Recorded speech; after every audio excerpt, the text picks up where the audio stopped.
Cyber నేరగాళ్లు చెలరేగిపోతున్నారు. హైదరాబాద్, ముంబై లాంటి నగరాల్లో బరి తెగిస్తున్నారు. రికవరీలు 10% కూడా లేవు. అరెస్టులు అసలు లేవు. సైబర్ నేరగాళ్లను ఏమీ చేయలేమా? అసలు వారు ఎక్కడి నుంచి ఆపరేట్ చేస్తున్నారు? సైబర్ నేరాల బారిన పడకుండా ఏం చేయాలి?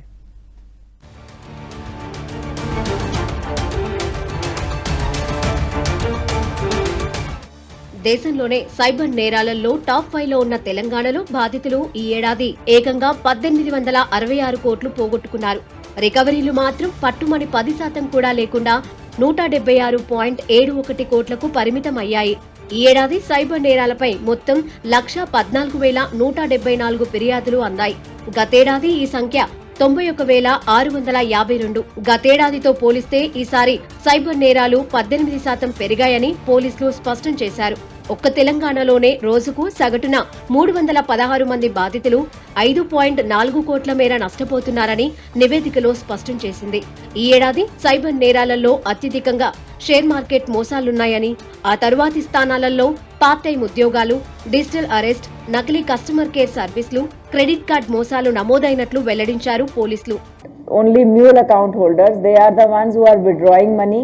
Then next stage they give to an agent. Total in these accounts for these 13 people whose bank accounts were there, all savings accounts, 8.2 crores was withdrawn in the cybercrime. 8.2 crores was withdrawn and converted into crypto and sent abroad. This is initial investigation. Once we get more details, we'll be able to tell further on these people. They are involved in all different types of MOs. MOs are same trending MOs which are there: digital arrest, KYC fraud, or your part-time jobs, business investments. So MOs are common. The only difference is that all these this time are savings account. Last time they were all current accounts. These are all saving accounts. Difference is that current account is for business purpose, and those current accounts were being managed by some operator and online transactions happening separately. Savings accounts are of individuals, and existing saving accounts ki use chesi they have done this. Cyber నేరాల బాధితుల్లో అధికంగా అక్షరాస్యులు, private ఉద్యోగులే ఉంటున్నారు. ఈ ఏడాది నమోదైన మొత్తం కేసుల్లో 56% మంది బాధితులు ప్రైవేటు ఉద్యోగులే. వీరిలో చిరుద్యోగులు మొదలు సాఫ్ట్వేర్ నిపుణుల దాకా ఉన్నారు. మిగతా బాధితుల్లో స్వయం ఉపాధిలో ఉన్నవారు 10%, వ్యాపారులు 9%, విద్యార్థులు 9%, ప్రభుత్వ ఉద్యోగులు 5%, గృహిణులు 5%, ఇతరులు 6%గా ఉన్నారు. Ask if they have any doubt. For example, suppose you have received any link, or you've received a message saying that your electricity is going to be connected, or that your phone is going to be disconnected, or whatever, and you have a doubt whether it is correct or not.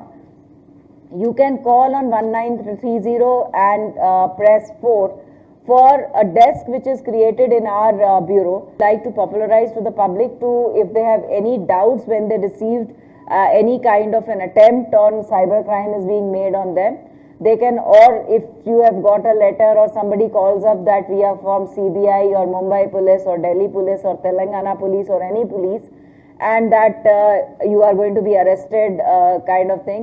So any such doubt wherever you have, please use this facility so that we can assure you that whether what you are doing is correct or not correct. నేరం జరిగిన వెంటనే ఫిర్యాదు చేస్తే రికవరీలు పెరిగే అవకాశాలుంటాయని ఈ ఏడాది తెలంగాణలో 186 మంది సైబర్ కేటుగాళ్లను అరెస్టు చేశామని పోలీసులు వెల్లడించారు. సైబర్ నేరగాళ్లు అంతర్రాష్ట్ర ఆపరేషన్స్ నిర్వహిస్తున్నారు. డబ్బుల ట్రాన్స్ఫర్ కు అకౌంట్లు ఇచ్చినా నేరమే. కమిషన్లకు కక్కుర్తి పడితే ఇక అంతే సంగతులు. సైబర్ నేరాల కట్టడిలో భాగంగా 14,885 సిమ్ కార్డులు, 9,811 IMEI నంబర్లను బ్లాక్ చేశారు.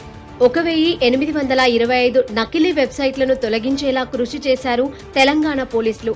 బ్యాంకుల ద్వారా నగదు బదిలీ చేయడంతో పోలీసులు పట్టుకున్నారనే ఉద్దేశంతో కేటుగాళ్లు రూటు మార్చి నగదు విత్డ్రా చేస్తున్నారు. సైబర్ నేరాల్లో కొల్లగొట్టిన మొత్తాన్ని క్రిప్టో కరెన్సీగా మార్చి దుబాయ్లో ఉండే ప్రధాన సూత్రధారులకు చేరవేస్తున్నట్లు గుర్తించారు. తెలంగాణలో అత్యధికంగా సైబర్ నేరాలు జరిగే నగరాల జాబితా విషయానికొస్తే తొలి స్థానం సైబరాబాద్దే. తర్వాత హైదరాబాద్, రాచకొండ, వరంగల్, సంగారెడ్డి పోలీస్ కమిషనరేట్లు ఉన్నాయి. పోలీసులు ఎన్ని జాగ్రత్తలు తీసుకుంటున్నా ఈ సైబర్ నేరాలను ఆపడం ఎవరి తరమూ కావడం లేదు.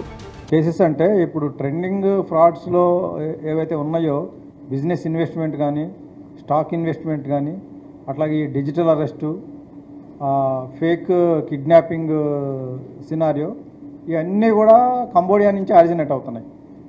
మెయిన్ ఫ్రాడ్స్టర్స్ ఎవరైతే ఆర్గనైజర్స్ ఉన్నారో వాళ్ళు చైనీస్ అని చెప్పి కంబోడియా నుంచి రిటర్న్ వచ్చిన మన Indians who worked in Cambodia, ఈ ఫ్రాడ్స్ అన్నీ కూడా మన ఇండియన్స్ చేత చైనీస్ చేస్తున్నారు అని చెప్పేసి రిటర్న్ వచ్చిన కంబోడియా విక్టిమ్స్ చెప్పినారు. అట్లా మనం ఇక్కడ కంబోడియాకి ఎవరైతే అక్కడ వర్క్ చేయడానికి పంపిస్తున్నారో ఆ ట్రావెల్ ఏజెన్సీని మనం అరెస్ట్ చేసినాము. ఏపీలోనూ గత 6 నెలల్లో సైబర్ నేరాలకు సంబంధించి ఫోన్ కాల్స్ ద్వారా 25,000 ఫిర్యాదులు అందాయి. ఆయా నేరాలలో బాధితులు 293 కోట్ల రూపాయలు నష్టపోయారు. రాష్ట్రంలో దోపిడీలు, దొంగతనాలు, చోరీలలో గత 6 నెలల్లో బాధితులు 79.5 కోట్లు కోల్పోగా సైబర్ నేరాల బారిన పడి అంతకంటే ఎక్కువ మొత్తమే పోగొట్టుకున్నారు. ఇలా సవాల్గా మారిన సైబర్ నేరాలను ఎదుర్కొనే కార్యాచరణపై పోలీసు శాఖ కసరత్తు చేసింది. ఏపీలో కూటమి ప్రభుత్వం వచ్చాక సైబర్ నేరాలపై కాస్త సీరియస్ గానే ఉంది.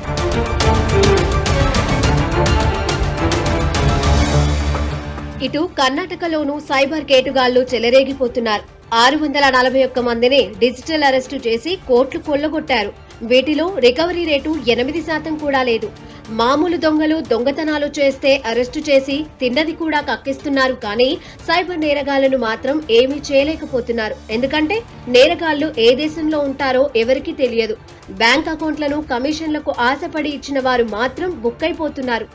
గతేడాదితో పోలిస్తే ఈ ఏడాది ముంబైలో సైబర్ క్రైమ్స్ 350% పెరిగాయి. ఇన్వెస్ట్మెంట్ ఫ్రాడ్ 20 రెట్లు పెరిగింది. ముంబై మహానగరంలో ఈ ఏడాది సైబర్ క్రైమ్స్ బారిన పడి 1,200 కోట్ల రూపాయలు కోల్పోయారు. అంటే రోజుకు దాదాపు 4 కోట్ల రూపాయలను కేటుగాళ్లు కొట్టేశారన్నమాట. డిజిటల్ అరెస్టుల పేరుతో కేటుగాళ్లు కుమ్మేస్తున్నారు. 77,331 ఫిర్యాదులు ముంబై పోలీసులకు అందాయి. 2024 నవంబర్ నాటికి 5 లక్షల మంది ముంబై వాసులు తాము మోసపోయామని ఫోన్ ద్వారా ఫిర్యాదు చేశారు. గతేడాది ఈ సంఖ్య 91,000 మాత్రమే. ఇది చాలా మాక్సిమం. సిటీలో సైబర్ మాఫియా ఏ స్థాయిలో రెచ్చిపోతుందో చెప్పడానికి హైదరాబాద్ ఎయిర్పోర్ట్ లో, తర్వాత all visa centres and all passport kendras lo we have now started awareness campaign. So akade movies, posters with respect to cyber slavery, like pote if you are going abroad for job em precaution teeskovali, that is right now.